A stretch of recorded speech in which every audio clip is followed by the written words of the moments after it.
முதுபெரும் அரசியல் தலைவரும் கம்யூனிஸ்ட் கட்சியின் மூத்த தலைவருமான நல்லக்கண்ணு மறைவுக்கு பல்வேறு அரசியல் கட்சித் தலைவர்கள் இரங்கல் தெரிவித்துள்ளனர்.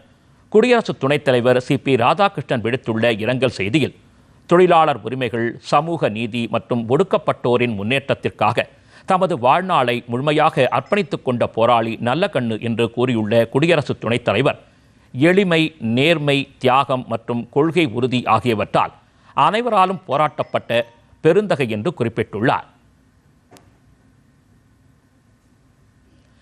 தனது முழு வாழ்க்கையையும் தமிழ்நாட்டின் வளர்ச்சிக்காகவும் தாழ்த்தப்பட்ட மக்கள் மற்றும் கம்யூனிஸ்டுக்காகவும் அர்ப்பணித்தவர் நல்லக்கண்ணு என்று மத்திய அமைச்சர் எல் முருகன் கூறியுள்ளார். சென்னையில் செய்தியாளர்களை சந்தித்த அவர், நல்லக்கண்ணு எப்போதும் தாழ்த்தப்பட்ட மக்களின் வளர்ச்சி மற்றும் சமத்துவத்தை பற்றி சிந்தித்தார் என்றார். அவர் தனது முழு வாழ்க்கை தனையும் அடுத்த தலைமுறைக்காக கம்யூனிஸ்ட் சிந்தனைக்காகவே செலவிட்டார் என்று மத்திய அமைச்சர் எல் முருகன், பொது வாழ்க்கையில் ஒருவர் எப்படி இருக்க வேண்டும் என்பதற்கு நல்லக்கண்ணு ஒரு முன்மாதிரி என்றும் அவர் குறிப்பிட்டார். Today I paid my respect, my tribute to the Nallakannu.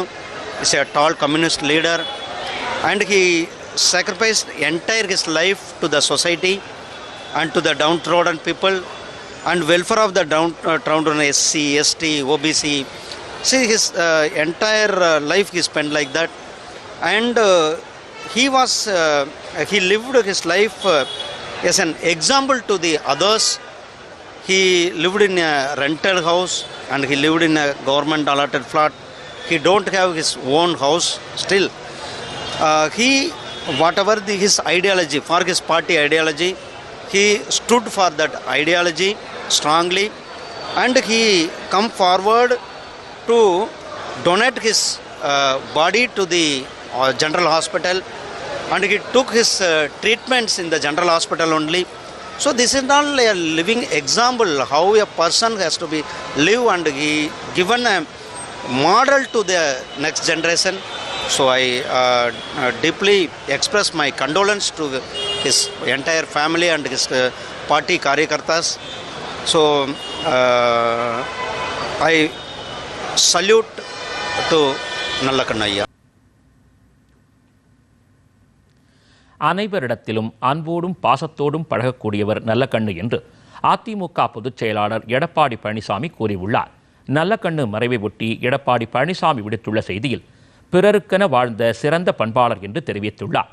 தொழிலாளர்களின் நியாயமான கோரிக்கைகளை நிறைவேற்றித் தருவதற்காக பல்வேறு போராட்டங்களை நடத்தி வெற்றி கண்டவர் நல்லக்கண்ணு என்றும் அவர் தமது இரங்கல் செய்தியில் குறிப்பிட்டுள்ளார். எளிமையின் அடையாளமாகவே அறியப்பட்டவர் நல்லக்கண்ணு என்று பாஜக மாநில தலைவர் நைனா நாகேந்திரன் தெரிவித்துள்ளார்.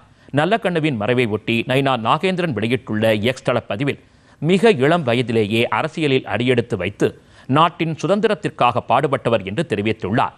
அனைத்து தரப்பு மக்களின் உரிமைகளுக்காகவும் நூற்றுக்கணக்கான போராட்டங்களை முன்னெடுத்ததோடு வாழும் வரை எளிமையின் அடையாளமாகவே அறியப்பட்டவர் நல்லக்கண்ணு என்று அவர் தெரிவித்துள்ளார். சுதந்திர போராட்ட வீரர், இந்திய கம்யூனிஸ்ட் இயக்கத்தின் மூத்த தலைவர் நல்லக்கண்ணுவின் மறைவுச் செய்தி மிகுந்த துயரத்தை அளிப்பதாக பாஜக மூத்த தலைவர் தமிழிசை சவுந்தரராஜன் கூறியுள்ளார். வாழ்நாள் முழுவதும் மக்களுக்காக போராடிய அவரது சேவை என்றும் நினைவு கூறப்படும் என்று தமிழிசை சவுந்தரராஜன் தனது எக்ஸ் தள பதிவில் தெரிவித்துள்ளார். சிறந்த சமூக சீர்திருத்தவாதியாகவும் மிகவும் எளிமையான தலைவராகவும் விளங்கியவர் நல்லக்கண்ணு என்று பாஜக தேசிய பொதுக்குழு உறுப்பினர் அண்ணாமலை தெரிவித்துள்ளார். நல்லக்கண்ணு மறைவு குறித்து வலைதளத்தில் பதிவிட்டுள்ள அண்ணாமலை, கட்சிகளுக்கு அப்பாற்பட்டு அனைத்து தரப்பு மக்களிடமும் நன்மதிப்பை பெற்றவர் நல்லக்கண்ணு என்று புகழாரம் சூட்டியுள்ளார். தமிழ் மாநில காங்கிரஸ் கட்சித் தலைவர் GK வாசன் விடுத்துள்ள இரங்கல் செய்தியில், தூய்மையான அரசியலிலும் மக்கள் சேவையிலும் சிறந்து விளங்கிய ஐயா நல்லக்கண்ணு அவர்களின் மறைவு இந்திய அரசியலுக்கும் இந்திய நாட்டிற்கும் பேரிழப்பு என்று தெரிவித்துள்ளார். மேலும் அவரது பேரும் புகழும் என்றும் நிலைத்து நிற்கும் என்றும் அவர் குறிப்பிட்டுள்ளார். அம்மா மக்கள் முன்னேற்றக் கழகத்தின் பொதுச் செயலாளர் TTV தினகரன் விடுத்துள்ள செய்தியில், பொது வாழ்க்கையில் தியாகம், தொண்டு, நேர்மை, எளிமை ஆகியவற்றிற்கு எடுத்துக்காட்டாக விளங்கியதோடு தன் வாழ்நாள் முழுவதையும் ஒடுக்கப்பட்ட மக்கள் மற்றும் விவசாயிகளின் மேம்பாட்டிற்காக அர்ப்பணித்திட்ட எளிமையின் சிகரம் ஐயா நல்லக்கண்ணு என்றும் அவரது மறைவு இந்திய தேசத்திற்கே மிகப்பெரிய இழப்பாகும் என்றும் அவர் குறிப்பிட்டுள்ளார்.